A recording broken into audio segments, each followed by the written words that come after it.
தான் போவோம். ஓஹோ, வைக்கல நீங்க தின்னுடுவீங்க, எங்க மாடு பட்டினியா கிடக்கும். சரி அதுக்காக இல்ல, நாங்க வந்து அதுக்கு வைக்கல வைக்கிறதுக்காக ட்ரெயின்ல போவோம். ஓஹோ. டாக்டர், உங்களுக்கு ஆவா காண்டர் தெரியுமா? தெரியுமே, எங்க சித்தப்பாவுக்கு 2ஆம் தரம். நான் அவளை சொல்ல, இந்த ஆங்கில நடிகை ஆவா காண்டர்ல. ஓஹோ, ஹைதராபாத்ல பிறந்தவ. நம்ப மாட்டீங்க, ஒரு இங்கிலீஷ் படத்துல இதே மாதிரி டப்பு குளிக்கிறா. அதுல குளிக்கிறா. ஓஹோ, இதே டப்பு தான்டா அது. ஏய், நீ கூட ஒரு சட்டியை கட்டிட்டு இதுல புதி, அவன் சாரணியில அள்ளிட்டு போயிடுவான்.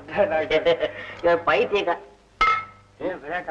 ஆமா, இப்ப யார் கழுவுறா, யார் துடைக்கிறா? நான் தான் நான் தான் துடைக்கிறேன்.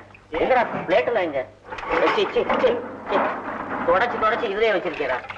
ஐயோ, என்ன செய்யறோம்னு நமக்கே புரிய மாட்டேன். உங்களுக்கு புரியாது, எனக்கு தான் புரியும். நீங்க சொல்லுங்க பாப்பா. சும்மாரியா சார், கொஞ்சம் மரியாதையா பேசுங்க. மரியாதை என்னையா வேண்டி கிடக்கு? அந்த கழுவி கொடுக்குற, நீ தொடச்சு மறுபடியும் தண்ணிக்குள்ளேயே போட்டுற. கொஞ்சம் கூட வேலை செய்ய தெரியலையே. எங்களுக்கு என்ன பரம்பரை பழக்கமா? இதுக்கு தான் ஆரம்பத்திலேயே சொன்னேன், வாட்சிய மோதிரத்தை கழட்டி தானே எங்களை விட்டுருங்கன்னு. திருட்டு பொருளை வாங்கிட்டு